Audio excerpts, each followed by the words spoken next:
ইরানের বিরুদ্ধে যুক্তরাষ্ট্রের চলমান সামরিক অভিযান ঘিরে দেশটির ভেতরে ক্রমেই বাড়ছে অসন্তোষ ও বিতর্ক।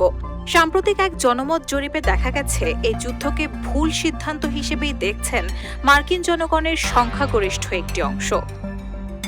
ওয়াশিংটন পোস্ট, এবিসি নিউজ এবং ইপসোসের যৌথ উদ্যোগে পরিচালিত এই জরিপ অনুযায়ী ৬১% মার্কিন নাগরিক মনে করেন ইরানের বিরুদ্ধে সামরিক শক্তি ব্যবহার যুক্তরাষ্ট্রের জন্য একটি ভুল পদক্ষেপ ছিল।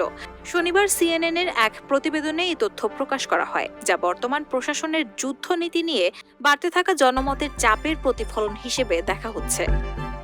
জরিপটির ফলাফল বিশ্লেষণে একটি গুরুত্বপূর্ণ ঐতিহাসিক মিলও তুলে ধরা হয়েছে। ২০০৬ সালের মে মাসে ইরাক যুদ্ধ নিয়ে পরিচালিত এক জরিপে ৫৯% মার্কিনই সেটিকে ভুল সিদ্ধান্ত বলেছিলেন।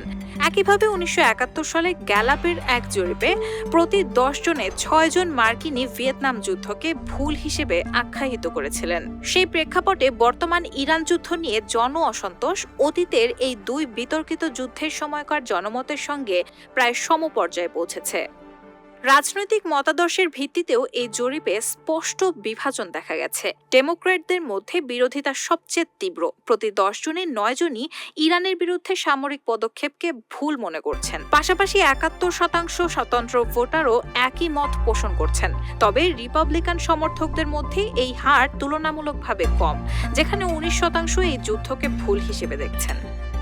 সব মিলিয়ে ইরান ইস্যুতে যুক্তরাষ্ট্রের সামরিক কৌশল এখন শুধু আন্তর্জাতিক অঙ্গনেই নয়, দেশের অভ্যন্তরেও তীব্র জন অসন্তোষের মুখে পড়েছে, যা ভবিষ্যৎ নীতি নির্ধারণে বড় ধরনের প্রভাব ফেলতে পারে বলে মনে করছেন বিশ্লেষকরা।